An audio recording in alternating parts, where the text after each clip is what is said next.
Our Old Testament reading this morning is from the book of 2 Samuel. It's chapter 11, verses 1 through 17. In the spring of the year, the time when kings go out to battle, David sent Joab with his officers and all Israel with him. They ravaged the Ammonites and besieged Rabbah, but David remained at Jerusalem. It happened late one afternoon when David rose from his couch and was walking about on the roof of the king's house that he saw from the roof a woman bathing. The woman was very beautiful. David sent someone to inquire about the woman. It was reported, "This is Bathsheba, daughter of Eliam, the wife of Uriah the Hittite." So David sent messengers to get her, and she came to him, and he lay with her. Now she was purifying herself. Then she returned to her house. The woman conceived, and she sent and told David, "I am pregnant."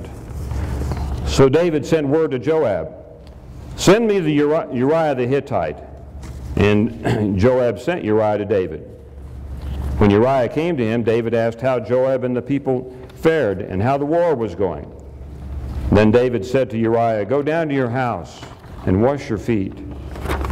And Uriah went out of the king's house, and there followed him a present from the king. But Uriah slept at the entrance of the king's house with all the servants of his lord, and did not go down to his house. When they told David, Uriah did not go down to his house, David said to Uriah, "Well, you've just come from a journey. Why did you not go down to your house?"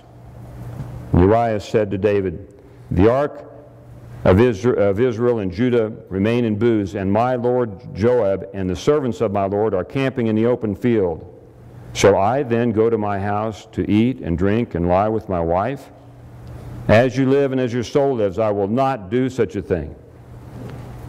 Then David said to Uriah, "Remain here today also, and tomorrow I'll send you back." So Uriah remained in Jerusalem that day.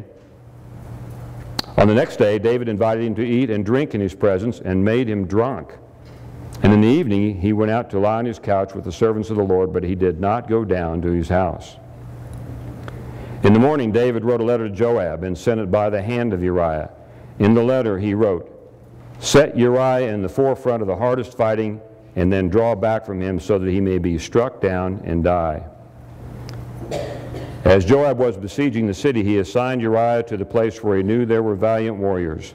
The men of the city came out and fought with Joab, and some of the servants of David among the people fell. Uriah the Hittite was killed as well. This is the word of the Lord. Thanks be to God. Our epistle lesson this morning comes from Paul's letter to the Ephesians, chapter 3, verses 14 to 21. "For this reason, I bow my knees before the Father, from whom every family in heaven and on earth takes its name.